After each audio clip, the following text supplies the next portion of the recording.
네, 오늘은 이제 신명기 드디어 마지막 시간이에요. 오늘 이제 4월을 끝으로 이제 신명기 말씀을 같이 들여다보는 시간을 마치게 되었는데, 오늘 신명기 33장 말씀을 가지고요, 축복을 기억하며 살아야 합니다라는 제목으로 하나님 말씀 함께 나누도록 하겠습니다.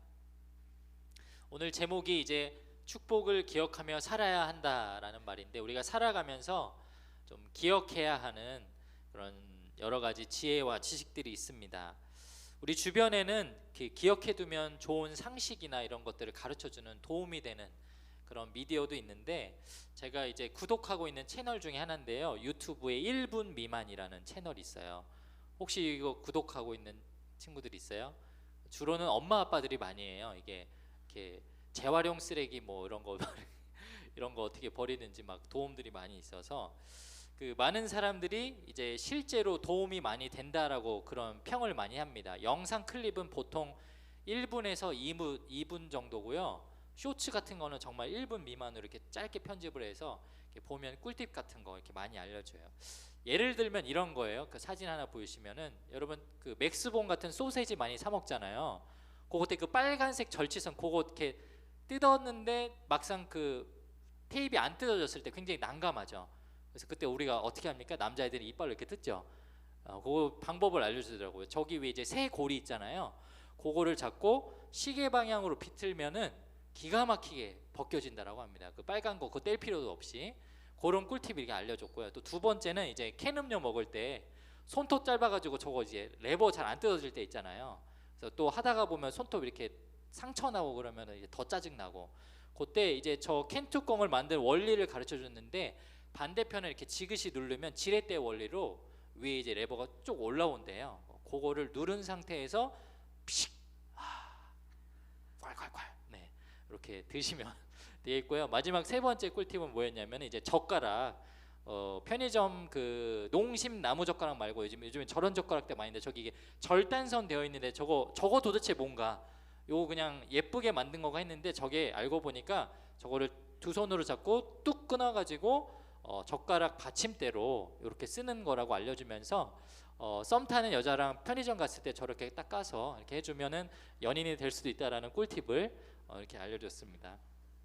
뭐 기억해두면은 뭐 재미있는 상식, 기억해둬야 할 상식들을 뭐 알아봤는데, 이래저래 뭐 살다가 보면 여러 가지 우리가 좋은 팁들을 많이 듣게 됩니다. 우리 뭐 고3 친구들은 이제 모의고사도 많이 치러봐서 모의고사 꿀팁도 있는 거 아세요, 여러분?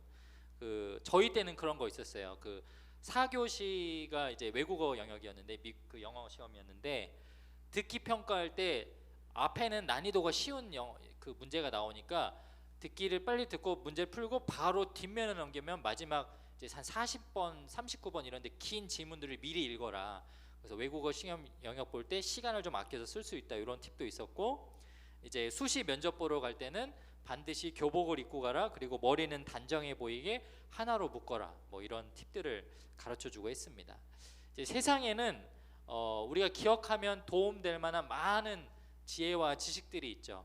근데 오늘 성경 본문은 이제 이스라엘 백성들을 다 모아놓고 이제 모세가 마지막 시간을 보내며 너희들이 이 메시지를 꼭 기억하라고 이스라엘 온 지파에게, 모든 백성에게 모세가 축복의 메시지를 하는 것을 볼 수 있습니다. 오늘 말씀을 통하여 이 신명기서를 이제 드디어 끝을 내면서 저희들이 이 성경을 통해서 결과적으로 얻는, 우리가 기억해야 되는, 하나님께서 우리에게 베풀어 주시는 그 축복이 무엇인지 오늘 그 기억하고 돌아가는 저와 여러분이 되길 축복합니다.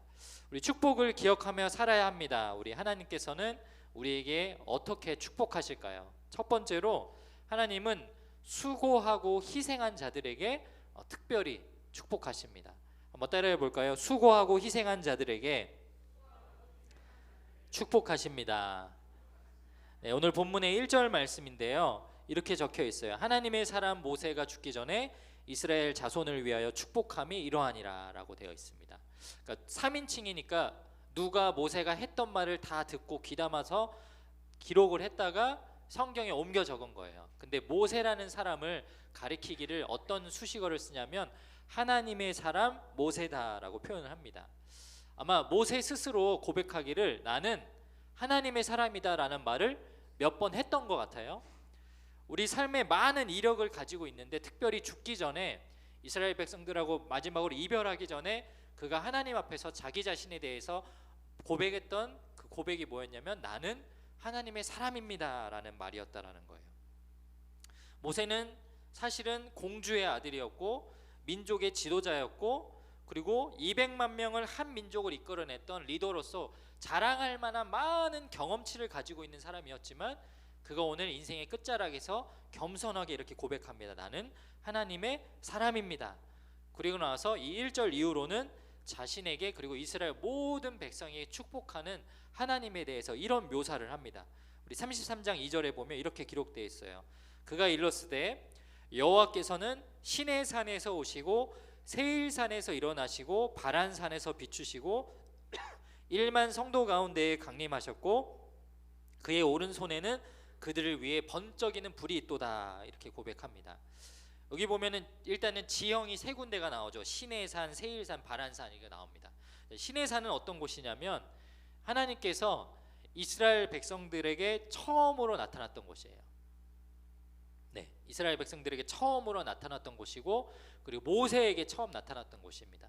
시내산 하면은 여러분이 기억해야 되는 한 가지가 있는데 그게 뭐냐면 이스라엘 백성에게 율법을 10계명 돌판을 주신 것입니다.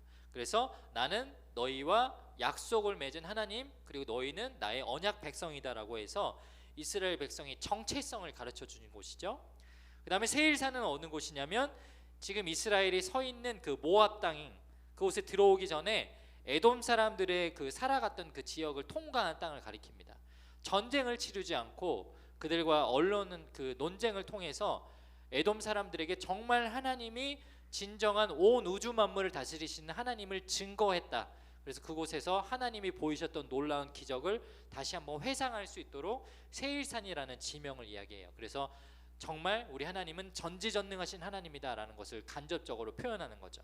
그리고 마지막 바란산은 뭐 어떤 표현이냐면 이스라엘 백성들이 그 시내산에 있다가 가장 긴 시간 동안 한 1년 정도 거의 오랜 시간 동안 계속 걷다 쉬다 하면서 도착한 곳이 바란 광야였어요. 그래서 그거를 바란산이라고 표현하거든요.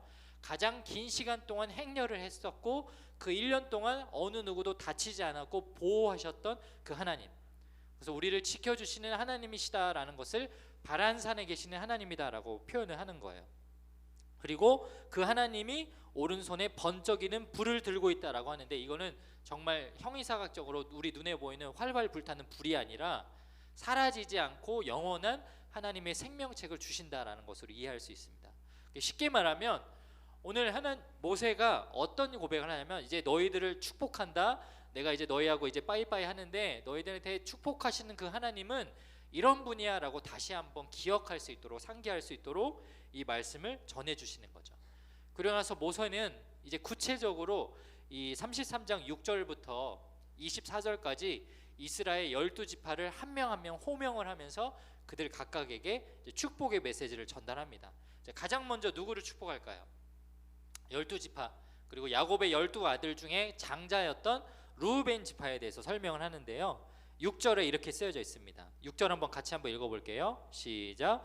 르우벤은 죽지 아니하고 살기를 원하며 그 사람 수가 적지 아니하기를 원하나이다. 여러분 이 문장 조금 이상하지 않으세요? 하나님이 축복을 하는데 죽지 아니하고 살기를 원하고 그 사람 수가 적지 아니하기를 원하나이다. 보통 성경에 보면 하나님이 축복하면 어떤 축복들이 있습니까? 너네 자손이 대대에 뭐 많을지어다, 뭐 너네 자손에게는 늘 뭐 행복이 있을지어다, 뭐 이런 축복들을 하는데 오늘 저는 이렇게 살면서 하나님이 르우벤한테 이런 축복을 하셨구나라는 것을 사실 이번 주에 처음 읽어봤어요. 르우벤은 죽지 않고 살기를 원한다.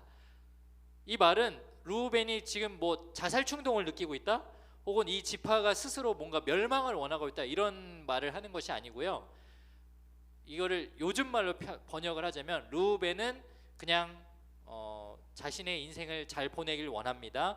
그리고 그 지파가 잘 보존되기를 원합니다. 이런 아주 최소한의 축복만 하셨다라는 거예요. 왜 그랬을까? 사실 르우벤은 큰 잘못을 저지른 아들이었어요. 르우벤은 야곱의 첫 아들 장자입니다. 여러분 성경적으로 장자는 성경에서 보면 많은 축복을 줘요. 큰 아들한테는 다른 자식들에 비해서 2배, 3배 갑절의 축복을 보통 주는데 오늘 르우벤은 이 말씀만 봐도 별로 그렇게 대단한 축복을 받지 못했습니다. 왜 그랬냐면 이 르우벤이 살아 생전에 아버지 야곱의 첩이었던 여자와 동침을 합니다. 아버지의 여인을 탐한 거죠. 그 죄로 인해서 스스로 장자로서의 자격을 빼앗기고 그 당시 야곱한테는 굉장히 큰 책망을 받들어요. 그리고 이 축복이 지금 무려 400년 이상의 시간이 흘렀음에도 여전히 유효해서 하나님은 그것대로 그냥 최소한의 복만 허락하시는 거예요. 그래서 우리가 하나님 앞에 하나님의 말씀에 불순종하고 하나님의 뜻대로 살지 않으면 저와 여러분은 그냥 구원받고 천국 가는 정도밖에, 아주 최소한의 복밖에 누리지 못한다라는 것을 우리가 배울 수 있죠. 근데 반면에 오늘 성경에 보면은 굉장히 많은 구절, 오늘 르우벤은 고작 한 구절 썼는데 막 3-4구절씩 써서 축복해주는 지파가 있어요. 첫 번째가 어디냐면 레위 지파입니다. 레위 지파. 8절 말씀에 보면 이렇게 되어 있어요. 레위에 대하여는 일렀을 때 주의 둠밈과 우림이 경건한 자에게 있다다. 주께서 그를 마사에서 시험하시고 무리바 물가에서 그와 다투셨도다. 이렇게 나옵니다. 이 둠밈과 우림이 뭐냐면요, 대제사장이 저 에봇을 입고 저 흉배를 이렇게 가슴에 두릅니다. 저 흉배 안에는 그 12가지 보석들이 들어 있는데 저 흉배를 찬 상태로 이제 지성소로 들어가는 거예요. 근데 이스라엘의 어떤 중요한 결정이 있을 때 이걸 해야 되냐 말아야 되냐, yes or no라는 뜻으로 여기 보면은 검은색 돌과 흰색 돌이 보이죠. 저게 둠밈과 우림이거든요. 저거를 이 흉배 안으로 들고 가요. 그럼 하나님이 신기하게 기도를 하다 보면은 둘 중에 한 가지 돌만 뚝 떨어지게 하는 거예요. 그래서 그 결과를 보고 우리가 행해야 됩니다, 혹은 하지 말아야 됩니다라고 판단할 수 있는 답을 하나님이 주셨어요. 그래서 레위 지파는 이 중요한 결정을 이루는 사람들이었는데 그들을 하나님께서 이 많은 구절을 통해서 축복하는 이유가 뭐였냐면 평생 동안 자기 스스로 결정하는 것은 하나도 없고 모든 삶의 작고 큰 결정들을 다 하나님께 물어보고 하나님 뜻대로 살았거든요. 결론적으로는 하나님이 어떤 사람을 축복하느냐, 하나님 뜻대로 사는 사람을 축복한다는 것입니다. 그래서 그들이 보였던 한 가지 희생을 성경에 기록하고 있는데 33장 9절에 보면요, 이렇게 되어 있어요. 그는 아버지와 어머니를 보고 나는 모르는 사람이다 라고 말했고 형제를 모르는 척하며 자기 자녀를 자녀로 여기지 않았습니다. 근데 이 다음이 중요해요. 왜 이런 불효자 같은 그 망나니 같은 짓을 했을까? 그것은 그가 여호와의 말씀을 따르고 여호와의 언약을 지키기 위해서였습니다 라고 나오죠. 왜 부모도 아는 척 안 하고 자식도 아는 척 안 하고 형제도 모른 척 했느냐? 그 이유는 하나님의 말씀 때문이었다. 이 말씀은 어떤 사건을 떠올리는 거냐면 이스라엘 백성이 모세가 시내산에 가서 십계명 돌판을 받으러 갔을 때 2번이나 가는데요. 첫 번째 갔을 때 이스라엘 백성들이 모세가 한 달 동안 내려오지 않으니까 막 금을 모아요. 그래가지고 송아지상을 만들고 이게 우리가 믿는 하나님이다라고 지들끼리 우상 숭배를 합니다. 그때 가담했던 사람들을 하나님이 너무너무 화가 나가지고 가족이지만 이스라엘 12지파 중에 한 지파지만 다 죽여버리라는 명령을 하는데 그때 그 살해하는 명령을 누구한테 시키냐면 레위 지파한테 시켜요. 근데 레위 지파가 자기 가족 중에서도 변절자가 있고 자기 주변 사람 아는 사람 중에서도 변절자가 있지만 하나님의 명령이기 때문에 한 사람도 남기지 않고 다 죽입니다. 하나님의 뜻에 순종했던 거예요, 자기 인간적인 감정보다. 근데 그것을 하나님께서 기쁘게 보시고 그들을 축복하는 거예요. 그리고 33장 10절에는 또 이렇게 쓰여져 있어요. 주의 법도를 야곱에게 주의 율법을 이스라엘에게 가르치며 주 앞에 분향하고 온전한 번제를 주의 단 위에 드리리로다. 이 레위 지파 사람들은 평생 동안 이스라엘 백성들에게 말씀을 가르치는 일, 제사의 일들을 감당하기 때문에 이들을 축복한다라고 말씀하시는 거예요. 여러분, 하나님의 뜻대로 행동하는 사람, 하나님 앞에 예배를 가장 최우선으로 드리는 사람, 하나님의 말씀하시는 성경적 가치대로 사는 사람을 하나님은 기억하시고 그를 특별히 축복하십니다. 네, 여러분 어떤 축복을 하는지 보세요. 11절에 그들에게 이렇게 축복합니다. 여호와여 그 재산을 풍족하게 하시고 그 손의 일을 받으소서. 그를 대적하여 일어나는 자와 미워하는 자의 허리를 꺾으사 다시 일어나지 못하게 하옵소서. 이렇게 축복합니다. 우리가 가장 받고 싶은 축복, 재산을 풍족하게. 하나님 말씀을 들으면 어떻게 된다? 부자가 된다. 직역하면 이거죠. 물론 이거는 그대로 해석할 수는 없지만 하나님께서 레위 지파를요 일도 하지 않는 그 지파들을 풍요롭게 살 수 있도록 축복하셨고요. 그리고 가장 좋은 축복은 그들을 대적하는 사람들을 완전히 이 허리를 꺾는다는 표현을 자손을 그냥 꺾어버린다는, 대를 끊어버린다는 표현이거든요. 자신에게 대적하는 사람들을 그렇게 하나님이 보복해 주시고 지켜주신다라는 놀라운 축복을 하시는 거예요. 평생도록 주님을 섬기는 자들, 주님의 말씀을 순종하는 자들에게는 하나님이 이런 축복을 주신다는 것입니다. 여러분 생각해 보세요. 이 일을 그 당시 레위 지파가 했었지만 우리도 다 할 수 있는 일 아닌가요?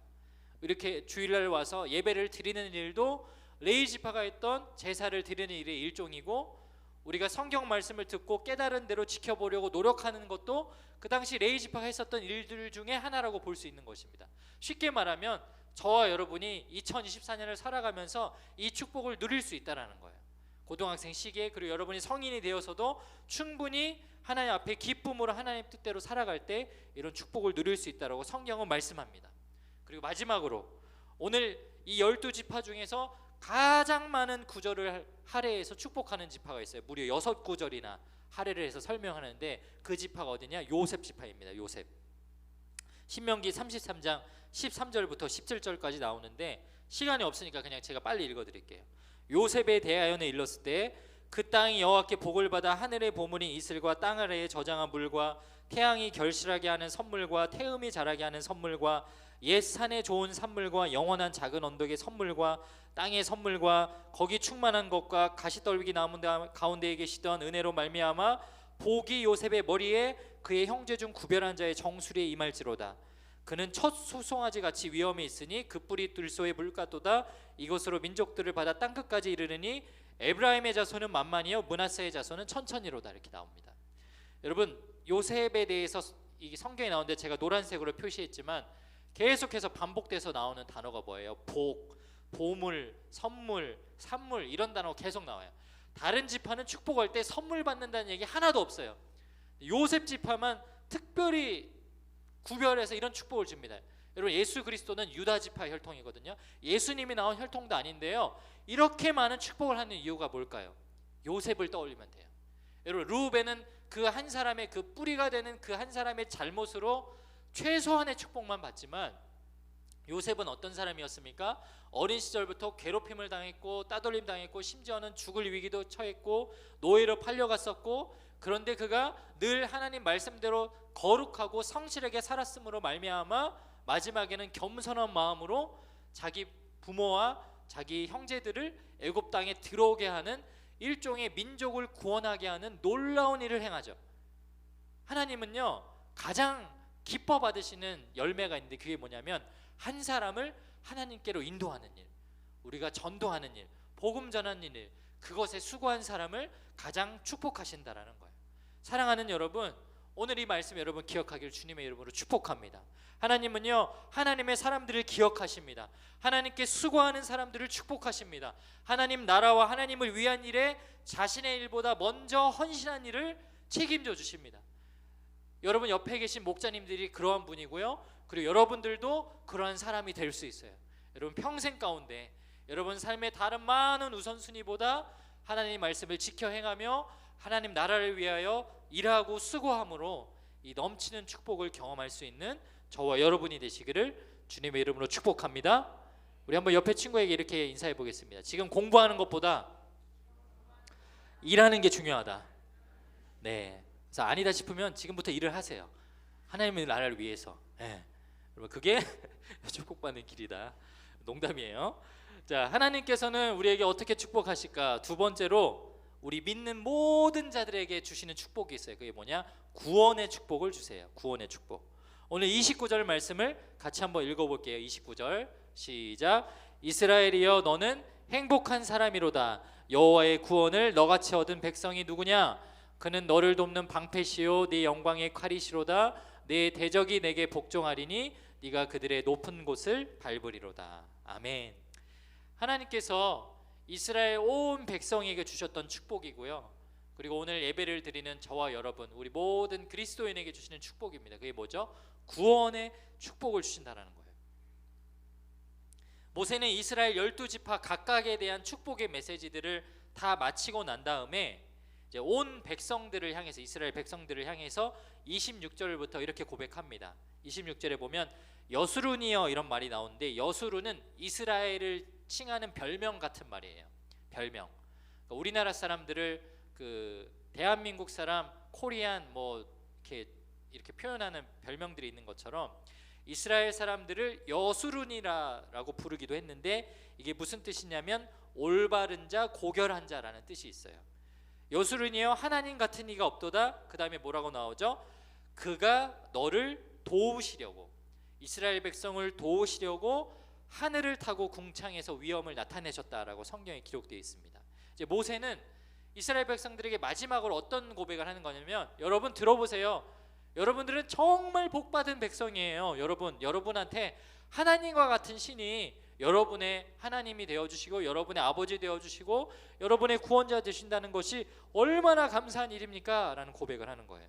그래서 뭐라고 고백하냐면 하늘을 타고 우리 가운데 임하셨다라는 고백을 씁니다.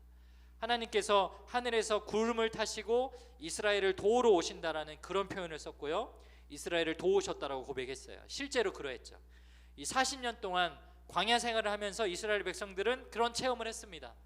먹을 것이 하나도 없고 물 마실 것도 없는 그들에게 만나를 내려주셨고 바위에서 샘물이 나게 도와주셨고, 출애굽할 때는 아말렉과 처음 전쟁할 때 군사 도구 칼 한 자루도 없는 그들에게 모세가 기도를 하면 아말렉 전수들이 그냥 쓰러지고 멸망하게 기도의 능력도 보여주셨어요.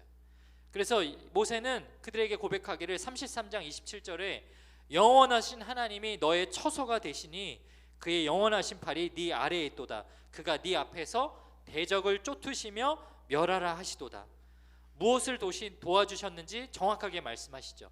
그들에게 피난처가 되어주셨고 그들이 전쟁을 치를 때마다 애국 군대가 쳐들어올 때마다 구름기둥과 불기둥으로 그들을 내쫓아 주시고 홍해를 갈라주시고 모든 어려움으로부터 그들을 구원해 주셨다라고 말씀합니다. 근데 우리도 마찬가지죠.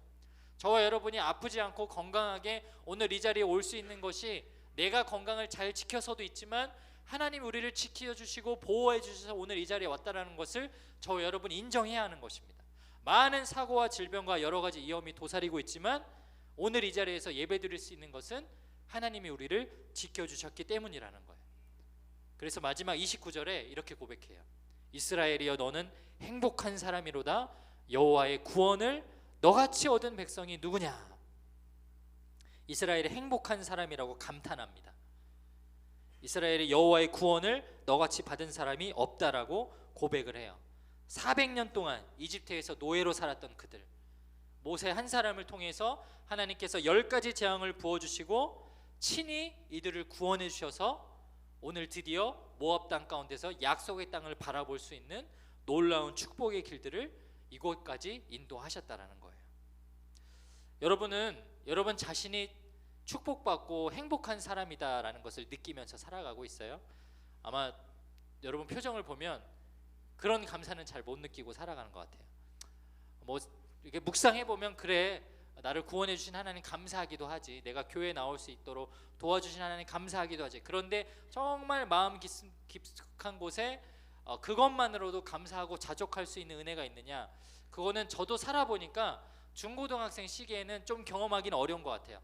여러분 삶에 좀 힘들고 어려운 풍파를 겪어보면 내가 의지할 곳이 있고 내가 교회에 나갈 수 있고 나를 구원해 주신 하나님 한 분이 소망이 될 때가 있는데 쉽게 경험이 되어지지 않더라고요. 근데 저는 하나님 앞에 한 축복을 누린 것 같아요. 그게 뭐냐면 가정의 힘들고 어려운 시기들을 통해서 구원받은 백성으로 사는 것만으로도 감사할 수 있구나, 이것을 깨달은 적이 있습니다.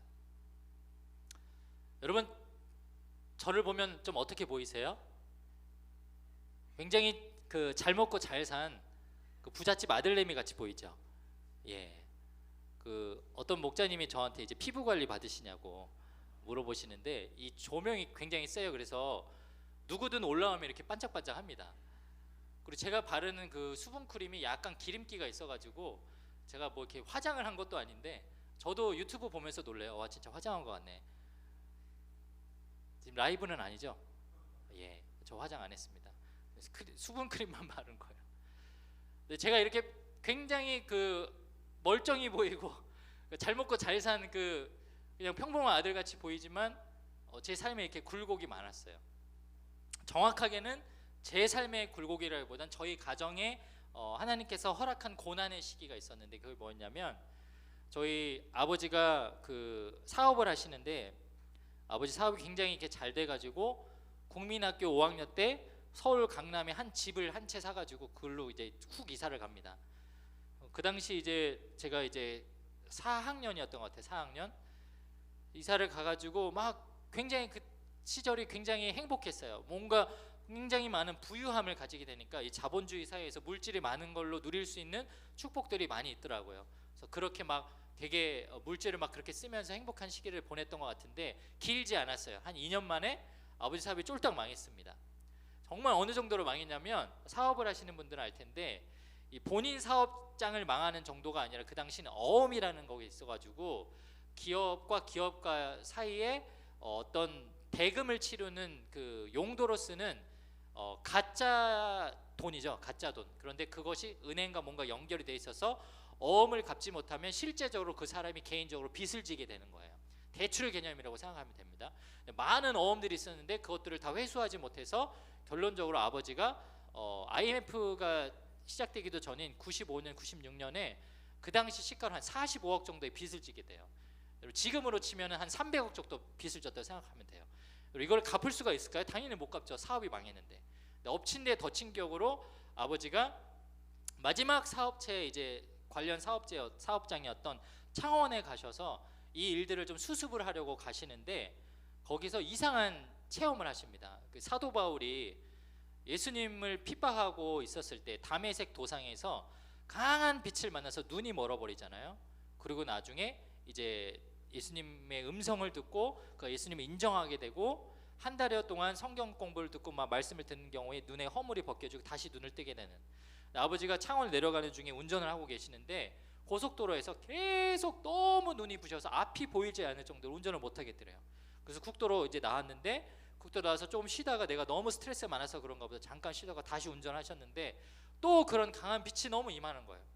그래서 이제 어느 순간이 되었을 때 자신이 이제 기억이 안 나는데, 나중에 이제 경찰서에서 이제 아버지를 붙잡아 갔어요. 어떤 사고가 났냐면 차가 중앙선을 넘어가 가지고 반대편 차선에 있는 차 4대를 다 들이받고 한쪽 갓길에 차를 세우고 이제 나오더니, 나중에 경찰이 하는 말이 뭐냐면 한 사람이 나와 가지고 길바닥에 그 떨어져 있는 나사 같은 거를 막 주머니에 넣더래요. 그리고 나 이거 사업장에서 써야 되는 거 막 뭐라고 혼자 궁시렁궁시렁 대면서. 그래서 경찰이 그때 느낀 거다. 이 사람 정신병자 됐구나. 그래서 저희 아버지가 지금 서울 삼성병원 일원동에 있는 그 당시 삼성의료 정신병동에 입원이 됐어요. 여러분 영화 같은 거 보면 팔다리 묶어놓는 그 심한 정신병자 있죠. 그 정도로 아버지 정신질환을 심하게 앓으셨고, 의사가 말하기를 저희 아버지는 아주 심하게 정신질환이 왔기 때문에 약물 치료나 뭐를 지금 할 수도 없고 일단은 지켜봐야 된다. 그리고 수시로 발작을 일으켜서 주사도 놔야 되고 힘들었습니다.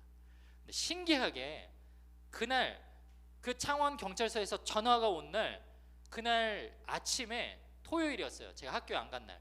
저는 제 방에 있었고 어머니가 이제 엄마 방이 저 맞은편이었는데, 어머니가 전화를 받았던 게 다 생생하게 기억이 나요. 어머니가 이제 경찰서 전화를 받고 허겁지겁 놀래서 그 당시 김포공항에 막 택시를 타고 막 급하게 가가지고 갔던. 근데 어머니가 다녀오고 나서 저하고 누나한테 이런 말을 해줬어요. 엄마가 사실은 그날 꿈을 꿨는데 하나님께서 너희 가정에 큰 시련을 주실 거고, 그런데 이 일을 통해서 네 남편을, 이 가정의 아버지를 이제 믿음의 제사장으로 세우는 놀라운 구원의 역사를 일으킬 것이다 라는 확신을 주셨어요. 그래서 어머니가 다녀온 이후에도 어머니 멘탈은 나갔죠. 왜냐하면 지금 남편이 사업장이 지금 망가져가지고 수백억 빚을 졌는데, 이 빚을 갚으려면 정신이라도 온전해야 되는 지금 정신병자가 됐잖아요. 이거를 감당할 수가 없는 거예요. 두 자식을 키워야 되는데. 그런데도 어머니가 저희 자녀들을 모아놓고 하나님께서 나한테 이런 환상을 주셨기 때문에 나는 이것을 믿는다 라고 하면서 기도하면서 우리가 매달리자라고 했어요. 신기하게도 기적적으로 그때부터 제가 초등학교 5학년 때 40일 새벽 기도를 그때 작정을 하고 기도를 했거든요. 근데 막 방언도 받고 놀라운 막 영적인 체험들을 많이 했습니다. 근데 저뿐만 아니라 누나한테도 그런 음식을 주시고 정말 기적적으로 한 달 안에 아버지가 제정신이 됐어요. 그래서 제가 그동안 엄마가 면회를 못 가게 했어요. 아버지가 너무 이상하니까 저희 누나랑 저랑 면회를 못 가게 했다가 이제 병원 가서 아빠 봐도 된다고 갔더니 아버지 병상에 스스로 앉아 계시고 대화하고 뭐 인사도 나누고 왔어요. 여러분, 그 일을 통해서 정말로 하나님께서 저희 가정의 아버지를 변화시켜 주시고 예수 믿는 사람으로 변화시켜 줬어요. 근데 문제는 뭐냐면 삶은 하나도 안 변했어요. 여전히 300억 빚이 있고요. 저희 집이 경매로 넘어갈까봐 그 사이에 빨리 이거를 막 정리정돈을 하고 도망치듯이 이제 서울에 좀 힘들고 어려운 동네로 다시 이사를 갔어요. 46평 그 아파트에서 으리으리한 집에서 살던 짐들을 다 처분하고 팔고 방 2개짜리 이 작은 단칸방 같은 그런 아파트로 이사를 가가지고 4식구가 사는데, 제가 제일 불편한 게 뭐냐면 거실에도 짐이 많으니까 이 식탁도 없었거든요. 상을 피고 4식구가 밥을 먹는데, 밥을 먹으면 이제 제가 막내니까 이 거실에 좁으면 신발장 쪽으로 제가 항상 걸터서 앉았어요. 그러니까 제 엉덩이는 반쯤 항상 신발장이 걸터져 있는 거지. 그래서 제가 오리궁뎅이가 됐어요. 그리고 골반 전치라 그래가지고 골반이 이렇게 휘어져고, 그때 생긴 병이에요. 그리고 제가 제일 힘들었던 거 뭐냐면 그 수서동 살 때 아버지 사업이 망하니까 뭐가 달라지냐면 도시락 싸들고 다녔는데 반찬부터 바뀌거든요. 맨날 비엔나 소세지, 돈가스 이런 거 싸가다가 어머니가 매일같이 싸주는 게 뭐냐면 계란말이. 그러니까 그때 당시 이제 초등학교 6학년들이니까 애들이 이제 인격적으로 성숙하지 않잖아요.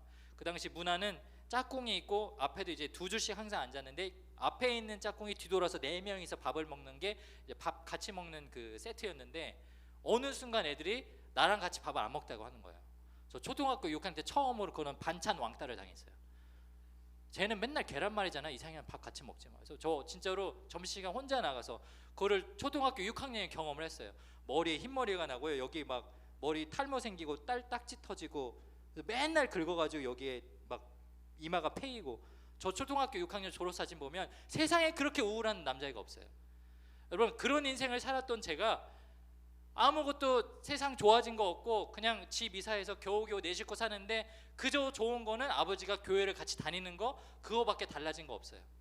여전히 제 생활은 너무너무 힘들고 불편했거든요. 표현하지 않았지만 이게 진짜 감사인가 의문이 될 때 하루는 집에서 가정 예배를 드리는데, 저희 아버지가 기도를 하는데 이런 얘기를 하시더라고요. 막 눈물을 흘리시면서, 하나님, 저희 가정을 망하게 해주셔서 감사합니다. 그리고 저희 가정이 망함으로 인해서 저를 예수 믿는 하나님의 자녀로 변화시켜 주셨고, 이 일을 통해서 우리 가정을 구원해 주셔서 감사합니다. 아버지가 그 고백을 하시는데 4식구가 약속이라도 했냐? 다 같이 아무 말도 못하고 막 울었던 기억이 나요. 그리고 그때 확신이 들었어요. 뭔지 모를 희망이 내 안에 가득 차는 것을 느꼈어요. 아, 그렇지, 지금은 비록 가난하고 힘들고 내 엉덩이 여기 아직도 삐죽 나와 있지만 하나님께서 우리 백성을, 우리 가정을 구원해 주신 거, 이게 절대로 무엇과도 바꿀 수 없는 가장 감사한 일이지. 그러고 나니까 다 이겨낼 수 있게 되더라고요. 사랑하는 여러분, 하나님께서 저와 여러분을 그렇게 다 구원해 주셨어요. 어떤 여러분들 목자님들은 그런 저와 같은 기복과 힘든 어려운 일들을 겪음을 통해서 하나님을 만난 사람도 있을 것이고, 저와 여러분이 믿음의 다음 세대여서 부모님의 신앙을 통해서 자연스럽게 내가 하나님의 자녀로 사는 것에 대한 놀라운 축복을 경험한 친구들도 있을 것입니다. 그러나 우리 모두에게 변함없이 유한 것이 있다라면 오늘 모세가 고백하는 거예요. 이스라엘이여, 너는 행복한 사람이로다. 우리 분당 10시 고등마을 너희들은 모두 행복한 사람이로다. 오늘 하나님께서 이 말씀을 통해서 저와 여러분에게 고백하고 있는 것입니다. 사랑하는 여러분, 우리가 구원받은 하나님의 백성인 것만으로 감사할 수 있는 저희가 되길 축복합니다. 그것만으로도 하나님만을 의지하고 아무리 힘들고 어려운 일을 겪어도 절망하지 않고 이겨낼 수 있는 소망을 주시는 것을 신뢰하기를 주님의 이름으로 축복합니다. 하나님만을 의지하고 살아갈 수 있는 저와 여러분, 그런 인생이 되기를 주의 이름으로 축복합니다. 우리 함께 기도하겠습니다. 이 시간 함께 우리 들은 말씀을 기억하며 함께 기도했으면 좋겠는데요, 모세의 이 고백이 정말 너무 멋진 고백이지 않습니까? 여호와의 구원을 너같이 얻은 백성이 누구냐? 너같이 태어났을 때부터, 아니 노예로 살 때부터 너네 백성을 택하시고 자녀 삼아주시고, 그것도 모자라서 수없이 많은 40여 년 동안 너희와 함께 하시는 것을 눈으로 보게 하시고, 그리고 정말로 약속의 땅에 데려다 주지 않느냐? 그리고 너희 인생의 마지막은 하나님과 영원히 거하는 그 집 천국으로 가는 그 놀라운 구원을 받은 백성이 누구냐? 너희는 행복한 사람이로다 라고 고백합니다. 이 말씀이 저와 여러분의 고백이 되길 축복합니다. 하나님, 저는 행복한 사람입니다. 하나님이 나를 구원해 주셔서, 나를 하나님께서 하나님의 백성 삼아 주셔서, 하나님의 자녀 삼아 주셔서 오늘 이 자리에서 예배할 수 있는 예배자로 불러주신 그 모든 것이 감사의 고백입니다. 주님, 제가 이것을 잊어버리지 않고 살아가는 주의 백성이 되게 하여 주시옵소서. 아멘. 세상 끝날까지 그것을 기억하고 살아가는 저희 고등마을 모든 친구들이 될 수 있도록 인도하여 주시옵소서. 아멘. 이 모든 말씀 살아계신 예수님의 이름으로 기도합니다. 아멘. 우리 다 함께 자리에서 일어나서 우리 함께 이 찬양 하나님께 올려드리고 오늘 예배를 마쳤으면 좋겠습니다. 나의 영혼이 잠잠히 하나님만 바라며 나의 구원이 그에게서 나는도다. 오직 주만이 나의 반석, 나의 구원이시니 내가 요동치 아니하리. 우리 믿음의 고백, 우리 결단을 우리 찬양으로 올려드리며 나아가도록 하겠습니다.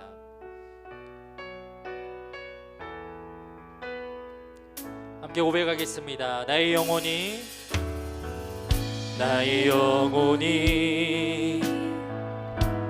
잠잠히 하나님만 바라며 나의 구원이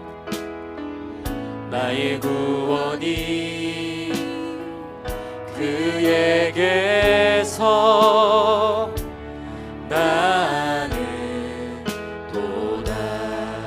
나의 영혼아 잠잠히, 나의 영혼아 잠잠히 하나님만 바라라.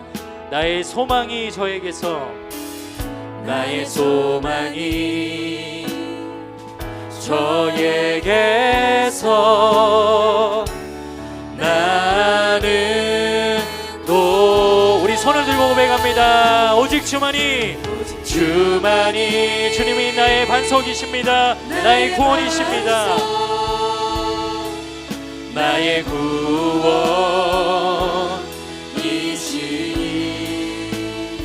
오직 주만이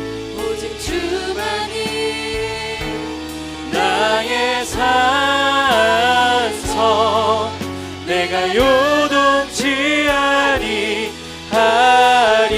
나의 영혼이 간절히, 나의 영혼이 주님을 간절히 갈망합니다.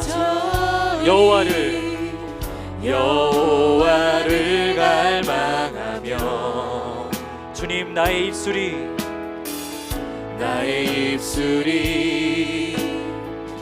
여호와를 찬양하리. 아멘. 나의 영혼아 잠잠히, 나의 영혼이 즐거이 여호와를 따르리니 여호와를 따르리니. 주님, 나의 평생에 여호와를 송축하리. 오직 주만이 나의 반석, 나의 구원이시니. 오직 주만이 나의 산성, 내가 요동치 아니. 우리 마음 다해서 고백하겠습니다. 오직 주만이 나의 반석, 나의 반석, 나의 구원이시니.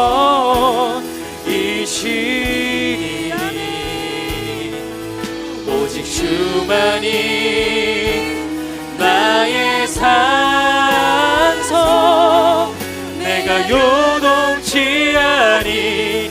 우리 마지막으로 고백하겠습니다. 오직 주만이 나의 반석, 나의 구원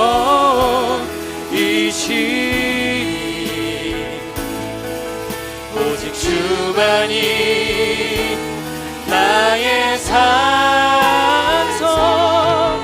내가 요동치 아니하리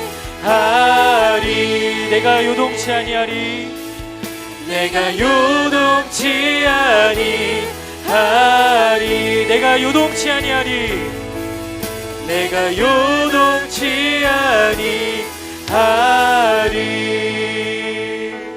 살아계신 하나님, 나의 구원이시오 나의 반석이시오 나의 산성이시오 요새 되신 하나님, 이스라엘 백성과 마지막 작별 인사를 고하며 너네는 행복한 사람이로다 여호와의 구원을 너희처럼 경험한 사람이 어디 있냐라고 축복했던 그 모세의 고백이 오늘 이 시간 우리 모두에게 들려주시는 하나님의 놀라운 축복임을 기억합니다. 하나님, 살아생전에 주님을 만났고 하나님의 자녀임을 고백했고 그리고 이 시간 예배자로 서 있는 우리 모두를 주님 기억하시고 축복하여 주시옵소서. 우리가 어느 길로 하든지 주님이 주야로 나를 지켜보시고 보호하신다라는 놀라운 축복의 사실들을 기억하며 살게 하여 주시옵소서.